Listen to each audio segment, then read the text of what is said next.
Pinalawak ng House Prosecution Panel ang kanilang legal at communications team bilang paghahanda sa impeachment trial ni Vice President Sara Duterte na nakatakdang magsimula sa July 6. Para sa buong detalye, narito ang ulat ni Jade Buhoy. Pinaigting ng House Prosecution Panel ang kanilang legal at communications team habang papalapit ang paglilitis sa impeachment case ni Vice President Sara Duterte. Opisyal na ipinakilala ng prosecution panel ang 4 na bagong private prosecutors na sina dating Supreme Court spokesperson Theodore Te, Reynaldo Robles, Arnold Labay at May Divina Gracia. Idinigdag din bilang private prosecutor si legal spokesperson Attorney Benjamin J. Tolosa Jr. Ang karamihan po sa kanila ay nakasama ko na sa iba't ibang mga korte, either as co-counsel or I have observed them appear in court in various court proceedings. And I am very certain that they will be bringing a lot of expertise to the prosecution in the coming days. Samantala, itinalaga naman ang dating kongresista na si Robert Ace Barbers bilang karagdagang tagapagsalita at impeachment advisor upang tumulong sa pagpapaliwanag ng proseso ng impeachment sa publiko. And a clear, direct communication style that will help explain the impeachment process and its significance to the Filipino people. So ladies and gentlemen, former Surigao del Norte Representative Robert Ace Barbers.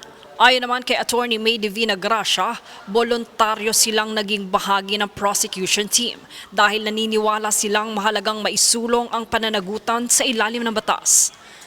So I hope yung litigation experience ko po over the years will help in presenting the facts clearly and objectively to demand accountability from the Vice President. Sa parehong briefing, sinabi rin ni House Prosecutor Laila De Lima na hiniling ng prosecution sa impeachment court na buksan ang selyadong kahon o BIR box na naglalaman ng tax record ni Vice President Sara Duterte at ng asawa nitong si Attorney Mans Carpio.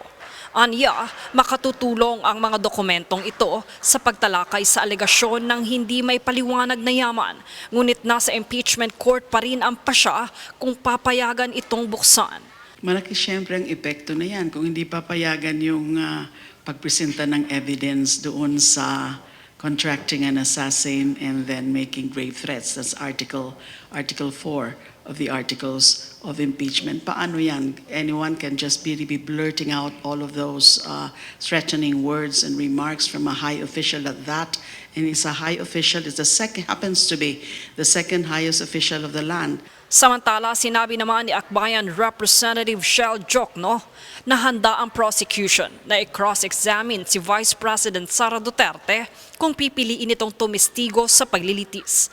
Para sa akin, dapat haharap muna si Vice Presidente at siya dapat manggaling mismo sa bibig niya sa harapan ng court kung ano yung nasa isip niya nung sinabi niya yung mga salitang yon. Dagdag pa niya, pagkakataon na rin ito para sa personal na may paliwanag ng Vice Presidente ang kanyang panig sa harap ng impeachment court.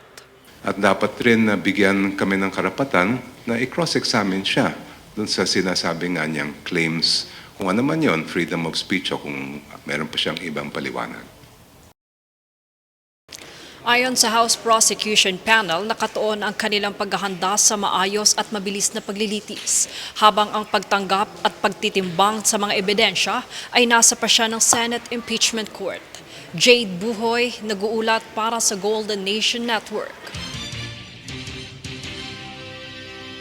Sa bahagi naman ng mga posibleng testigo ng prosecution para sa paglilitis ng impeachment ni Vice President Sara Duterte, nilinaw nilang maaaring maging bahagi ang Davao Sheriff dito. Ang tinutukoy na Davao Sheriff ay si Abe Andres na matatanda ang sinuntok ng Vice Presidente noong 2011 at ayon sa prosecution panel, nasa kanilang desisyon ang pagpresenta kung sinong testigo ang isasama upang mapatunayan ang ebidensya. Kanila ring nilinaw na kahit tumanggi man ang nasabing individual, maaari itong isyuhan ng sabpina upang dumalo sa nasabing paglilitis. wala po sa desisyon mismo ng isang testigo kung na siya ay magiging testigo o hindi. That's why we have the compulsive power provided in the Senate Rules of Impeachment na pwedeng issuehan ng subpoena kung sino man yung testigo. Now, of course, there are several factors involved in terms of yung pakikipag-communicate sa mga witnesses. On the one side, we want to make sure that walang magsasabi na in-influensyahan namin yung mga testigo. On the other hand, it would also be good that we communicate with them if it is at all possible.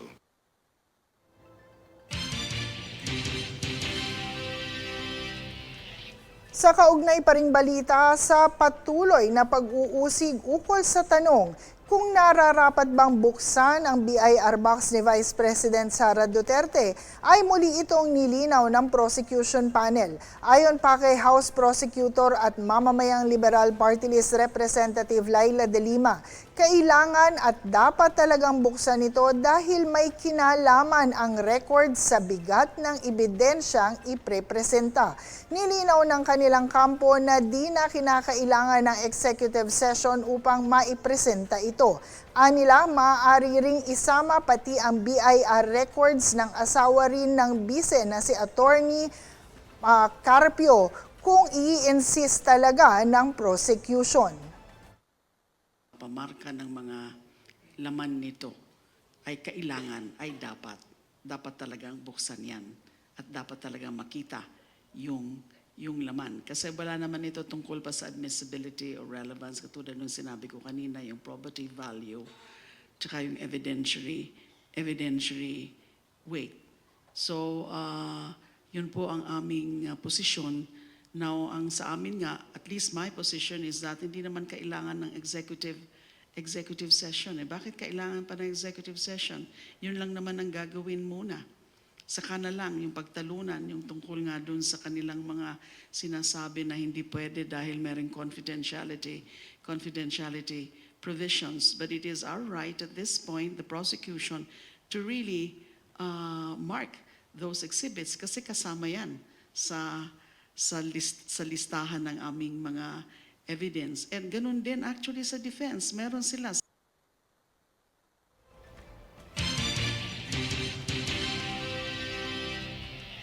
Sa iba pang balita, nagpatuloy ang DSWD Payment on Emergency Cash Transfer o ECT sa Barangay Kalumpang, General Santos ngayong araw. Target nilang mabigyan ng tulong pinansyal ang 1,330 beneficiaries na apektado ng matinding lindol kamakailan. Ang mga pamilyang may partially damaged houses ay tatanggap ng 5,175 pesos. Samantala, ang mga bahay naman na talagang nasira ay makakatanggap ng 10,350 pesos. Layo ng programa ng DSWD sa pangunguna ng DSWD Field Office 12 ng Socsargen na makatulong sa mga pamilya na nasira ang tahanan kanila itong maipaayos o makapagpatayo ng panibago nilang matutuluyan.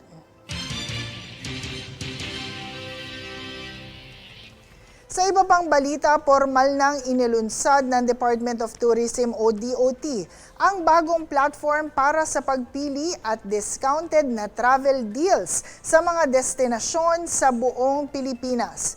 Tampok sa kampanyang Discover More to Love ang higit 3,000 travel deals para sa local hotels, tour operators, airlines at iba pa. Layo nitong hikayatin ang mga Pilipino na bumisita sa mga lokal na destinasyon.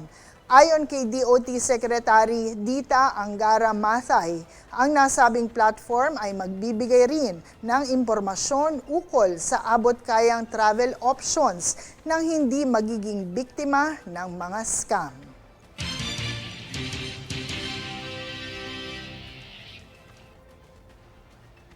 Manatiling nakatutok para sa higit pang mga balita sa pagbabalik ng News Force.